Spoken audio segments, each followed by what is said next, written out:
La consolidation de relations bilatérales d'amitié et de coopération entre la République démocratique du Congo et l'Ouganda à travers des projets structurants d'intégration régionale est à l'ordre du jour à Kampala qui accueille ce lundi 12 mai 2026 la cérémonie de prestation de serment et d'investiture du président Yoweri Kaguta Museveni, réélu pour un nouveau mandat à la tête de son pays lors de la dernière présidentielle.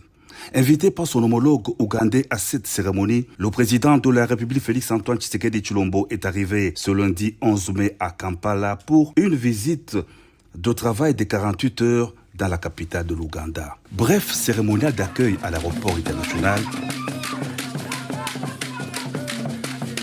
Le cortège présidentiel s'est ensuite ébranlé vers le centre-ville d'Entebbe.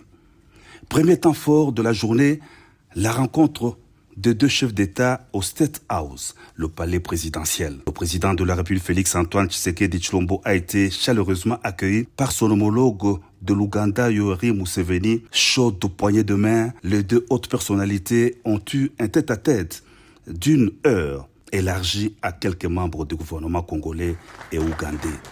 Ils ont ensuite rejoint au chapiteau du palais présidentiel leurs délégations respectives, arrivés au terme des travaux de la réunion interministérielle de la 9e commission permanente conjointe entre la République démocratique du Congo et l'Ouganda, des travaux qui ont abouti à des conclusions jugées convergentes pour la signature d'accords bilatéraux. Dans son allocution, le président Yoweri Museveni a fait le point des échanges fructueux qu'il a eu avec son homologue de la RDC Félix-Antoine Tshisekedi Tshilombo sur le plan de la sécurité, des infrastructures avec le projet de la route de Kassindi, Beni, Butembo, des commerces avec notamment l'exploitation en commun du pétrole. Intervenant à son tour, le président de la République a aussi salué le contenu des échanges avec son homologue ougandais, échanges qui ont permis l'évaluation notamment de la collaboration entre les forces armées de la RDC et de l'Ouganda, qui devrait se poursuivre et se renforcer, et de la coopération bilatérale à travers la signature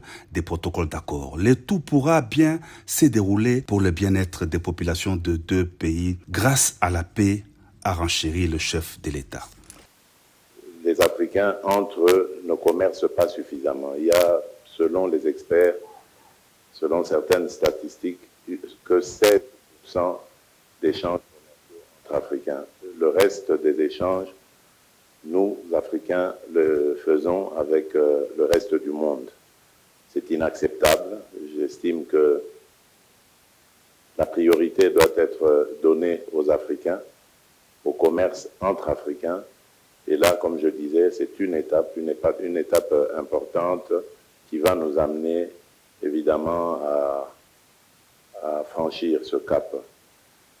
Bien entendu, moi, je ne ramène tout cela qu'à une seule condition sine qua non, c'est-à-dire le besoin d'avoir la paix et la stabilité. C'est avec ça seulement que nous pourrions évidemment évoluer et voire même augmenter les échanges commerciaux entre nos pays.